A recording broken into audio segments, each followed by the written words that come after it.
ከበዓሉ ወጣ ወዳሉ ዘገባዎቻችን ስናልፍ ደግሞ በአማራ ክልል በጫካ የሚንቀሳቀሰው የጥፋት ቡድን ዘረፋና እገታን የሀብት ምንጭ ያደረገ መሆኑን በቡድኑ የአሻራ ሚዲያ ተብሎ በሚጠራው ሚዲያ ዋና ስራ አስኪያጅ የነበረው ኤልያስ ደባሱ ተናገረ። ኤልያስ በህዝብ ላይ ላደረሰው ጥፋት ይቅርታ በመጠየቅ የመንግስትን የሰላም ጥሪ በመቀበል የበደለውን ህዝብ ለመካስ መምጣቱን ገልጿል። የዘገበው የኢትዮጵያ ዜና አገልግሎት ነው። ተከታትለን እንመለስ።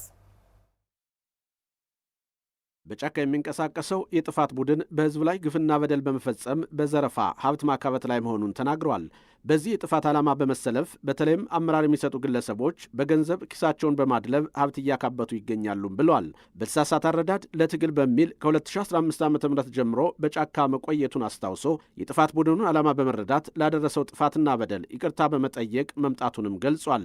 የመንግስትን የሰላም ጥሪ በመቀበል የአማራ ፋኖ ህዝባዊ ድርጅት አፋሕድ ከክልሉ መንግስት ጋር ያደረገውን ስምምነት ተከትሎ የሰላም ስምምነቱ አካል በመሆን መምጣቱንም ገልጿል። በአመራር ደረጃ ያለ ኪሱ ደልቦ ጥያቄ ስጠይቀው የማይሰማ አቅጣጫው የትግሉ ሊጠለፍ የቻለው አንዱ የገንዘብ ምንጩ ማህበረሰብ በማድረግ ይሄ ነው። ሁለተኛው አውራ መንገዶችን በመጠቀም በቀረጥና በዘረፋ ነው። መኪኖች ይታገታሉ፣ ባለሀብቶች መንገድ ላይ ይታገታሉ። ማንኛውም እንግዲህ ተወላጅ በተለይ ወደ ክልል እርሰ መዲና ባህር ዳር መጥቶ ወደ ወረዳዎች ወደ ተለያየ አቅጣጫ ሲንቀሳቀስ እገታ ይፈጸምበታል፣ ዝርፊያ ይፈጸምበታል፣ እስከ ግድያ ድረስ አለ። አንዱ ምንጫቸው ነው። የሚዲያ ስራ ለመልካም ነገር ከዋለ ሀገር የሚገነባ መሆኑን አንስቶ ለጥፋት ዓላማ ጥቅም ላይ ከዋለ ደግሞ ጉዳቱ የከፋ መሆኑን ይናገራል። በዚህ ረገድ ቡድኑ አሻራ ብሎ በሚጠራው ሚዲያ በክልሉ ህዝብ ላይ ጥፋት መፈጸሙንም አስታውሷል። በሚዲያው ያልደረስንበትን ከተማ ተቆጣጠርን፣ ያልተገደለን ሰው ተገደለ በማለት የበዙ የፈጠራና የውሸት መረጃዎችን በማሰራጨት ሰዎችን አደናግሯል ያለው ኤልያስ በዚህ ከባድ ጥፋት በመጸጸትም ይቅርታ ጠይቋል። ገለነዋል ካለው መከላከያ ሰራዊት ኢትዮጵያ ውስጥ አይደውት ያን ያክል መከላከያ ሊኖር አይችልም፣ አልቀዋል። ይሄ ለሞቅታ ነው ምልህ አንዳንዴ ያዝናናል። ቲክቶክ ላይ ተከሆነ ማህበረሰብን አንድ ቀን ሁለት ቀን ሸውዶት ይችላል።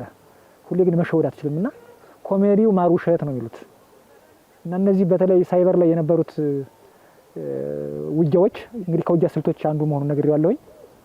አሁን አዋጭ አይደሉም። ምክንያቱም ውሸት ያደገ ሲሆን እውነት ይመስላል። ማህበረሰቡ ደግሞ ሲመዝን መርጦ ይወጣል ማለት ነው። ያም ይመስለኛል አንዱ ከማህበረሰብ እሴት ስለወጣን ማህበረሰቡ ሊደግፈን ያልቻለው ሳይበር ለጊዜው ሆኗል። በተለይ ትጥቅትሉ ሲጀመር ብዙ ከተሞችን የተቆጣጠር ነው በውጊያ እንዳልነበር ታውቃላችሁ። በፌስቡክ ነው፣ በሚዲያ ነው፣ በሰበር ዜና በውሸት ማለት ነው። ለዛ ነው አንዴም ሁለቴም ሊሸወዱ ይችላል፣ ሶስቴ ግን አትሸወዱ ማህበረሰብ ያውቃል። በቀጣይ የሰላም አምባሳደርና የልማት አርበኛ በመሆን የበደለውን ህዝብ ለመካስ መዘጋጀቱን ገልጾ አሁንም በጫካ የሚገኙ ወገኖች ጊዜ ሳያባክኑ የመንግስትን የሰላም ጥሪ ተቀብለው እንዲመጡም መልእክቱን አስተላልፏል። ትግሉ ተቀልብሶ ሌላ ዓለም ውስጥ ነው ያለ። መሪዎች ምቾት ላይ ነው ያሉት። እባካችሁ ወንድሞቼ ለማይሆን ነገር ለቤተሰብ ጭንቀት አትሆኑ። ኑ ሜዳው ሰፊ ነው። ኑ ተቀላቀሉ።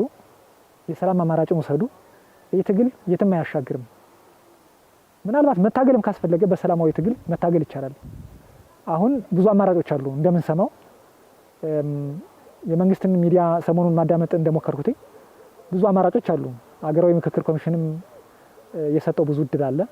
ሌላም የኢትዮጵያ መንግስት በተለይ ለዚህ መልሶ ለማቋቋም ጫካ ላይ ለቆዩት እሱንም የታድሶ ስልጠና በሰጠበት ወቅት አዳምጫለሁና ኑ ወደዚህ ጎራ ተቀላቀሉ፣ ኑ የሰላምን አማራጭ ተቀበሉ ማለት ነው ፈልገው። በአማራ ብሔራዊ ክልላዊ መንግስትና በአማራ ፋኖ ህዝባዊ ድርጅት አፋሕድ መካከል ህዳር 25 ቀን 2018 ዓ.ም የዘላቂ የሰላም ስምምነት መፈረሙም ይታወሳል።